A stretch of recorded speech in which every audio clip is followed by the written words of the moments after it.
to talk about similarity in right triangles and how we can use similar triangles to help us find missing sides. We talked about similar triangles and we're kind of going to take a little further into it and just kind of add a few layers but we already know about similar triangles.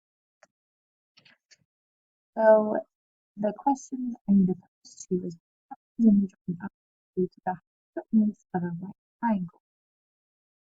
So there's a few things going on when I remember that the altitude is that line that's perpendicular to the vertex.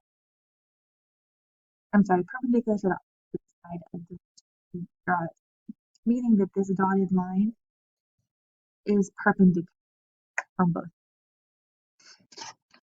So when that happens, you have to think about the relationship between the triangles that are created. So if I look at my original triangle, and then I look at these triangles, I end up with similar triangles.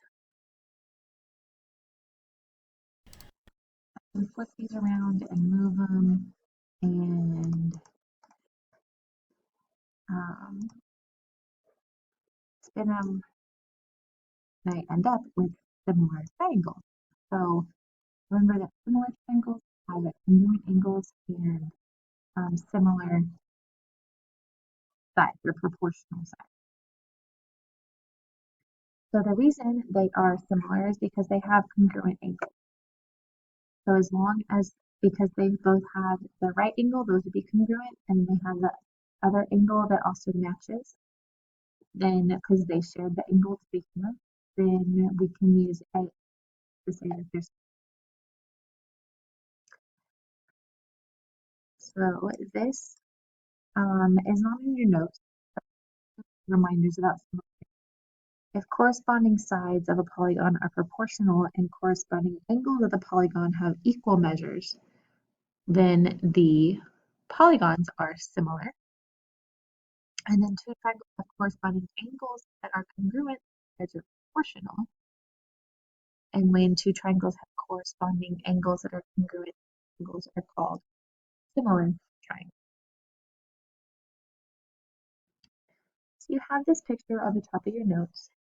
I would go ahead and label the A, B, C, and D that is on there. And then in the spot that says finding altitude, you're going to write all of this. So in order to find this missing side, for example, I know that this bottom part is 8 and this bottom part is 3. I want to know, this is like my x. I want to know how big that is. So I can set up a proportion. I can take this long side of the triangle over the altitude. I was like pointing to the screen like you can see it though. Wow. Okay. So I can take the long side here. This isn't working. I apologize. So just look at the proportion. So the yellow highlighted, that's the long side of the triangle. Over this DC is the altitude. And then I have the other side of the proportion is the long side, which happens to be altitude, over the short side, which is the green part. So we did long over short of the left triangle over long over short of the right triangle. So when you cross multiply and divide that, you end up getting DC squared equals AC times BC. And then in order to solve for DC, you square root both sides. So this part here, that's just like the simple version of how to solve it. Rather than setting up their proportion, if you remember that part, then that's all you'd have to do. So if I would actually solve it then, I really just have 8 times 3, and I take the square root of that, and that would be your answer for the altitude. The next little part is what if I want to find the leg? So if I want to find a missing leg, for example, I don't know what DB is, I have to think about it a little bit differently. I take the hypotenuse of the huge triangle. So that's this purple part. Now we're looking at the big triangle, hypotenuse of the big triangle over the leg. And that equals the hypotenuse of this little triangle over the leg. So again, we just found a proportion to set up to find the missing leg. So we have a few practice problems that we can do together.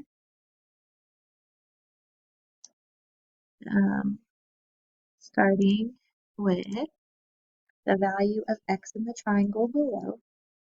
So in this example, we have or we're trying to find the altitude. So to find the altitude, we can use that first formula that we have at the top. And that first formula says that if I take this number times this number and do the square root of that, then I'll know what the altitude is. So 4 times 11 is 44. And I take the square root of 44. And I need to do my factory. 4 and 11. And I have 2 and 2. Those are all prime. So the square root of 44 equals 2 times 2 times 11. Circle that out. And my final answer is 2 times the square root of 11.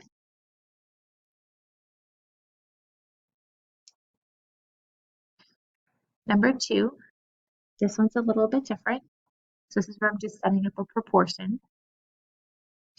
I can take the hypotenuse of the big triangle.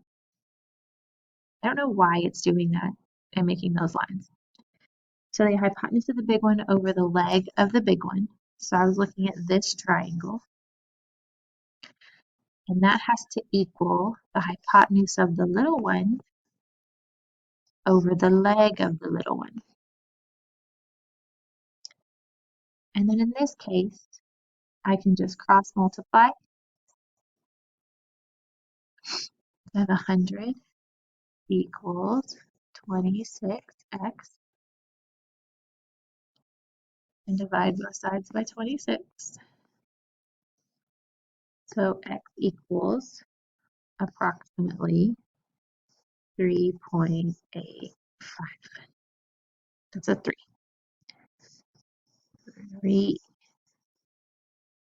3.85.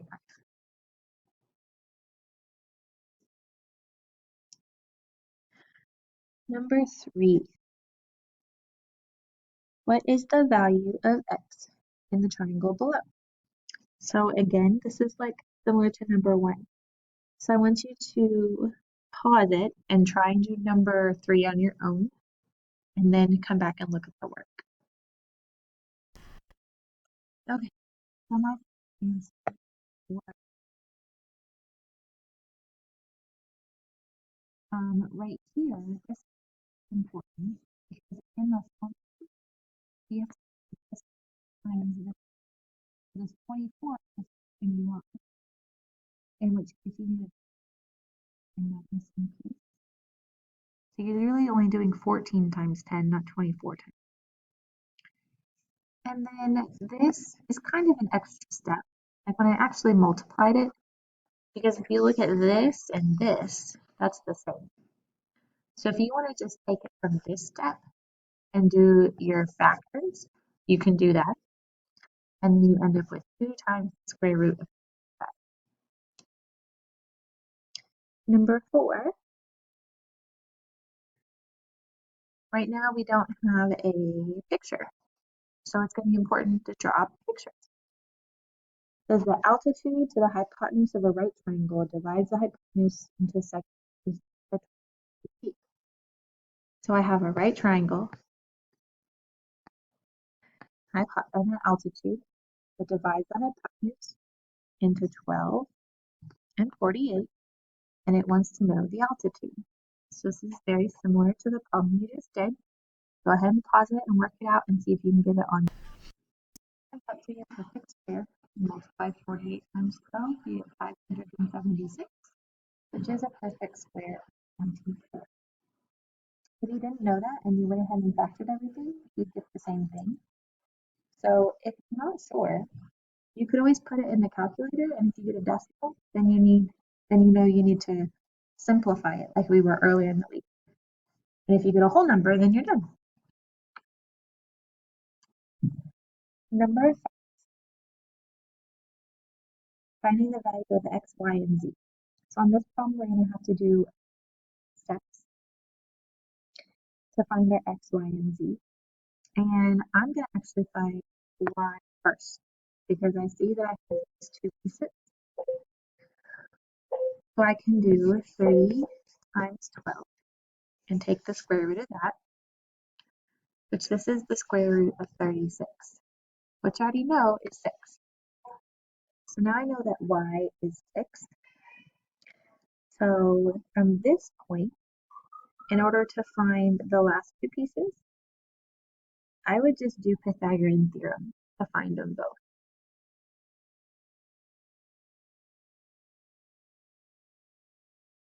Yeah. Or, yeah, I'll just do Pythagorean theorem rather than setting a portion. So I would take 3 squared plus 6 squared equals x squared, and then 6 squared plus 12 squared equals z squared. So do both of those to find your x and your z.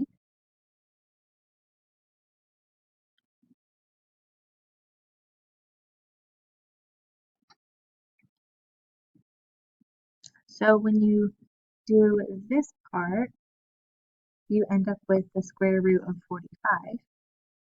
And you do this part, and you end up with the square root of 180. So don't just get a decimal. We're going to simplify it. I'm going to simplify on the next page.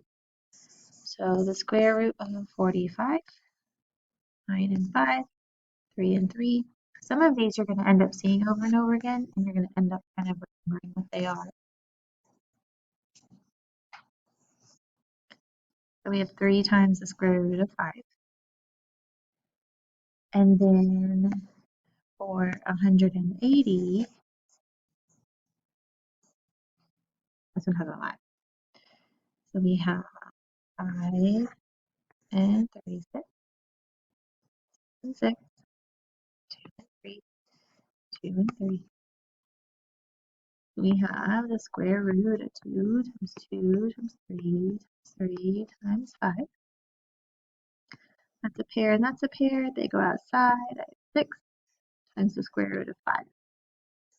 So that's my value for x, and that's my value for z.